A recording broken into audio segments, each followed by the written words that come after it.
2003년 11월 25일 서울 마포구의 한 청소년 쉼터에서 지내던 16세 소녀가 사회복지사의 손에 이끌려 경찰서를 찾아 기이한 사건을 신고했다.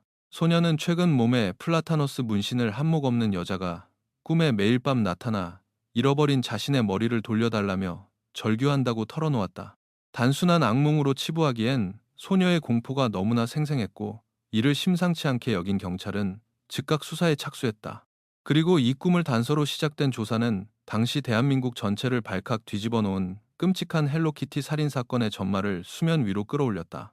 사건의 무대는 서울의 중심이자 외국인과 젊은이들로 밤낮 없이 북적이는 이태원동이었다. 화려한 네온사인과 다양한 문화가 교차하는 번화가, 이면에는 인적이 드문 낡고 오래된 골목들이 숨어 있었다. 그 화려함의 이면에 가려진 이태원의 한 낡은 다세대 주택 3층에서 믿기 힘든 잔혹한 범죄가 벌어지고 있었다.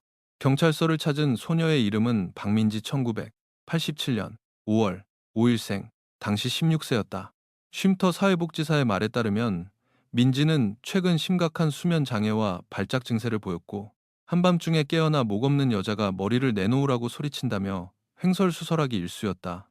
지속적인 상담 끝에 민지의 입에서 나온 진실은 충격적이었다. 2달 전인 2003년 9월, 민지는 동네 폭력배였던 남자친구 최강호, 1981년 8월 12일생, 당시 22세를 따라 쉼터를 나와 이태원의 한 낡은 주택에서 동거를 시작했다. 그곳에는 강호의 선배인 김철민, 1964년 11월 20일생, 당시 38세과 이동수, 1974년 1월 30일생, 당시 29세가 함께 있었는데, 집안에는 옷차림이 엉망이고 머리가 헝클어진 한 여성이 갇혀 있었다. 강호는 그 여자를 자신들이 납치했다고 태연하게 말했다. 민지는 그 여자가 누구인지 몰랐고 두려움에 감히 묻지도 못했다. 민지가 그곳에 머무는 동안 그녀는 남자친구와 그 일당이 여성을 끔찍하게 고문하고 폭행하는 장면을 매일같이 목격했다. 심지어 그들은 민지에게도 폭행에 가담하라고 강요하며 여성의 상처에 고추기름을 붓게 하거나 그녀가 자신의 배설물을 강제로 먹도록 지시했다. 공포에 질린 민지는 반항할 엄두조차 내지 못한 채 그들의 끔찍한 명령을 따를 수밖에 없었다. 끔찍한 고문이 이어지던 한 달 후, 모진 학대를 견디지 못한 여성은 결국 숨을 거두었다. 3명의 범인들은 범행을 은폐하기 위해 광기 어린 행동을 시작했다. 그들은 시신을 여러 부위로 토막낸 뒤 냄비에 넣고 삶았다. 심지어 그들은 삶아진 시신 일부를 라면에 넣어 끓인 뒤 민지에게 맛있는 음식이라며 강제로 먹이기까지 했다. 이 지옥 같은 경험은 민지의 정신을 갈갈이 찢어놓았다. 극심한 트라우마로 인해 민지는 반쯤 넋이 나간 상태가 되었고, 밤마다 죽은 여성이 나타나 머리를 돌려달라고 애원하는 환각에 시달렸다. 민지의 상태가 이상해지자 귀찮아진 최강호는 그녀에게 이별을 통보하며 집에서 내쫓았다. 오갈 데가 없어진 민지는 결국 마포의 청소년 쉼터로 돌아올 수밖에 없었다. 초기 조사에서 민지는 극도의 불안 증세로 진술을 이어가지 못했지만, 이틀 뒤 다시 경찰에 출석해 마음을 다잡고 사건의 구체적인 정황을 털어놓았다. 민지의 진술에 따르면 피해자의 이름은 윤소희, 1977년 2월 14일생, 당시 26세로 유흥업소 종업원이었다. 경찰의 끈질긴 설득 끝에 민지는 두려움에 떨며 사건 현장인 이태원동 이슬람사원 뒤편의 낡은 5층짜리 다세대 주택 주소를 자백했다. 경찰은 즉각 현장으로 출동했다. 사건이 발생한 3층 현관문 앞은 적막했고 안에서는 아무런 인기척이 없었다. 강제로 문을 뜯고 내부로 진입한 베테랑 형사들의 코끝을 강타한 것은 썩어가는 시추였다. 불을 켜자 복도 구석에 놓인 커다란 인어공주 모양의 헬로키티 인형이 눈에 띄었다. 인형의 표면에는 시커멓게 굳은 핏자국이 얼룩져 있었고 악취의 근원지였다. 한 형사가 바닥에 굴러다니던 쇠파이프로 인형의 머리 부분을 찔러보자 둔탁하고 단단한 무언가가 느껴졌다. 지원 병력이 도착한 후 조심스럽게 인형의 배를 가르자 내부는 악취를 덮기 위해 쏟아부은 나프탈렌으로 가득 차 있었다. 솜과 나프탈렌을 걷어내자 그 안에서 정육점의 냄새처럼 비릿하게 삶아진 인간의 두개골이 모습을 드러냈다. 두개골의 살점은 미처 다 분해되지 않은 채 엉겨 붙어 있었고, 하악골은 사라진 채 위쪽 치아 몇 개만이 앙상하게 남아 있었다. 집안 곳곳을 수색한 끝에 경찰은 부러진 치아 조각들과 머리카락, 냉장고 안에 남은 시신 보관의 흔적, 나프탈렌이 담긴 냄비 2개, 그리고 범행에 쓰인 망치를 찾아냈다. 1층 건물 처마 위에서는 아직 다 분해되지 않은 채 삶아진 내장이 담긴 검은색 비닐봉지가 발견되었다. 시신이 훼손되고 심지어 삶아지기까지 한 탓에 DNA 채취를 통한 신원 확인은 불가능했다. 경찰은 법의학 및 치과 전문의들의 도움을 받아 헬로키티 인형에서 발견된 두개골의 남은 치아 구조와 윤소희가 생전 활짝 웃으며 찍었던 사진을 슈퍼임포즈 사진 겹침 기법으로 대조했다. 두 치아의 크기와 배열, 각도가 완벽하게 일치했고 마침내 피해자가 윤소희라는 사실이 공식적으로 확인되었다. 비운의 피해자 윤소희는 1977년 태어났다. 1983년 그녀가 겨우 6살이 되던 해에 아버지는 거액의 빚을 지고 잠적했고 어머니마저 재혼하며 그녀를 버렸다. 보육원에 맡겨진 그녀는 외롭고 혹독한 유년기를 보내야 했다. 1992년 15세가 된 그녀는 보육원 규정에 따라 시설에서 퇴소해 차가운 세상에 홀로 던져졌다. 배운 기술도 없이 전단지 배포나 식당 등에서 일했지만 거칠고 험난한 현실 속에서 불량한 무리들과 어울리게 되었다.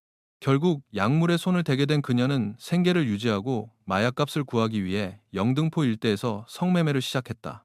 시간이 흘러 1999년 22세가 된 윤소희는 룸살롱에서 일하던 중 정우진이라는 남자를 만나 사랑에 빠졌다. 일을 그만두고 경기도 수원에 있는 그의 어머니 집으로 들어가 동거를 시작했지만 우진의 어머니는 출신이 불분명한 소희를 멸시했다. 어머니의 영향을 받은 정우진마저 점차 폭력적으로 변했고 참다 못한 소희는 그를 떠나기로 결심했다. 하지만 당장 수중에 돈이 없었던 그녀는 도망칠 자금을 마련하기 위해 다시 유흥업소 주변을 맴돌아야 했다. 비극의 씨앗은 2001년 소희의 유일한 혈육이던 외할머니가 병으로 쓰러지면서 시작됐다. 병원비가 절실했던 그녀는 심각한 마약 중독자이자 조직폭력배 출신의 포주인 김철민에게 접근해 현금 300만 원과 귀금속을 훔쳐 달아났다. 돈이 없어지자 김철민은 즉시 후배인 이동수와 최강호를 풀어 소희를 붙잡았다. 훔친 돈을 이미 할머니 병원비와 생활비로 다 써버린 소희는 시간을 달라고 애원했지만 김철민은 그녀를 강제로 자신의 밑에서 일하게 만들며 빚을 갚도록 착취했다. 소희가 뼈 빠지게 일해 원금을 훌쩍 넘는 800만 원을 갚았지만 김철민은 억지 이자를 붙여 빚을 일 500만 원으로 부풀렸다. 소희가 자신의 돈줄이라는 것을 깨달은 그는 결코 그녀를 놔줄 생각이 없었다. 참다 못한 소희가 전화를 피하고 도망을 시도하자 2003년 9월 12일 김철민의 지시를 받은 이동수와 최강호는 그녀를 납치해 이태원의 낡은 다세대 주택 3층으로 끌고 갔다. 그 주택은 재건축 문제로 소유주 간의 분쟁이 있어 대부분이 공실로 방치된 상태였다. 3층에는 6개의 방이 있었는데 김철민 부부, 이동수 부부, 그리고 최강호와 민지가 각각 방을 나눠 쓰고 있었다. 소희는 빈방인 사무실에 갇혔다. 건물 내에 그들의 지인들이 자주 오가며 소희가 감금된 사실을 최소 8명이나 알고 있었지만 누구도 그녀를 돕거나 신고하지 않았다. 감금 첫날부터 끔찍한 구타가 시작되었다. 최강호는 소희를 50차례 이상 무자비하게 걷어찼고 세 남자는 소희의 옷을 벗긴 뒤 번갈아가며 그녀를 유린했다. 숨만 간신히 붙어 바닥에 쓰러진 그녀 옆에서 범인들은 태연하게 헹궈를 끓여 먹으며 그녀의 고통을 조롱했다. 그들은 펄펄 끓는 음식물을 소희의 몸에 던지고 바닥에 떨어진 음식을 개처럼 기어가 입으로 주워 먹게 했다.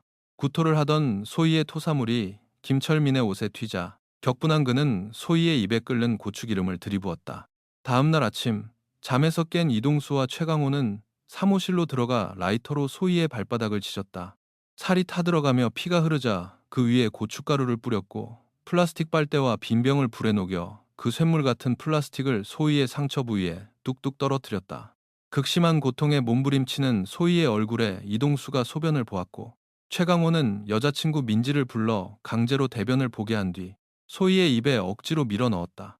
이들의 악마적 행각은 한 달 넘게 이어졌다. 소희의 손톱을 뽑고 쇠파이프로 양손이 으스러질 때까지 내리쳤으며 전선으로 그녀의 두 손을 묶어 천장에 매달아 두기도 했다. 2003년 10월 18일 지속적인 폭행으로 이미 뇌에 큰 손상을 입고 화장실에 쓰러져 있던 소희를 발견한 김철민은 그녀가 꾀병을 부린다고 생각했다. 그는 쇠파이프로 소희의 가슴을 강하게 내리쳤고 소희의 몸이 격렬하게 경련을 일으키더니 이내 축 늘어졌다. 라이터로 발을 지져도 아무런 미동이 없자 그들은 소희를 구석에 방치한 채 각자의 방으로 돌아가 잠을 잤다. 다음날 아침, 민지가 화장실에서 차갑게 굳어버린 소희의 시신을 발견하며 그녀의 끔찍했던 한 달간의 생지옥이 끝이 났다. 범인들은 시신이 부패하며 냄새를 풍기자 뒤늦게 시신을 토막내어 냉장고에 넣고 밤마다 쓰레기 봉투에 담아 서울 곳곳의 쓰레기장에 내다 버렸다. 마침내 머리만 남자 이를 솥에 넣고 삶아 부패를 막은 뒤 헬로키티 인형의 배를 갈라 숨겨두었던 것이다. 민지의 신고 직후 경찰은 경기도 안산의 한 빌라에 숨어 아내와 갓난아기와 함께 밥을 먹고 있던 주범 김철민을 현장에서 체포했다. 이틀 뒤 포위망이 좁혀오자 이동수가 경찰서에 제 발로 찾아와 자수했다. 최강호는 중국 칭다오로 밀항에 도주했으나 9개월 뒤 현지 공안과 인터폴의 공조 수사 끝에 불법 체류 혐의로 체포되어 한국으로 강제 송환되었다. 재판은 세간의 엄청난 관심 속에 진행되었다. 3명의 피고인은 납치와 시체 유기 혐의는 인정했지만 살인 혐의는 끝까지 부인하며 책임을 떠넘겼다. 법정 공방 끝에 재판부는 피고인들이 피해자를 폭행해 사망에 이르게 한 점은 인정되나 처음부터 명확한 살해 의도를 가졌다고 입증하기는 어렵다고 판단했다. 결국 이들에게는 살인이 아닌 치사상해치사 및 폭행치사 등의 혐의가 적용되어 당시 치사죄로서는 최고형인 무기징역이 선고되었다. 하지만 이동수는 소희가 사망하던 당일 현장에 없었다는 점과 자수한 점이 참작되어 항소심에서 징역 18년으로 감형되었다. 18년의 복역을 마치고 2021년에 출소한 이동수는 그의 12월 지인의 10살짜리 딸에게 안마를 해주겠다며 접근해 강제추행을 저질러 다시 구속되며 징역 12개월을 선고받았다. 악마의 본성은 변하지 않았던 것이다. 엽기적인 사건이 벌어진 이태원동의 3층 다세대 주택은 사건 이후 전국구 흉가로 소문이 났다. 주민들은 극도의 불안감에 시달리며 하나둘 떠났고 주변 쓰레기장에서는 부서진 헬로키티 인형이 목격된다거나 한밤중에 텅 빈 3층 창문으로 알 수 없는 그림자가 어른거린다는 괴담이 끊이지 않았다. 결국 이 낡은 건물은 헐렸고 현재 그 자리에는 전혀 다른 모습의 새 건물이 들어서 있다. 번화가의 화려한 불빛 아래 과거 그곳에서 한 여성이 겪어야 했던 잔혹한 지옥의 기억은 사람들의 뇌리에서 서서히 잊혀가고 있다.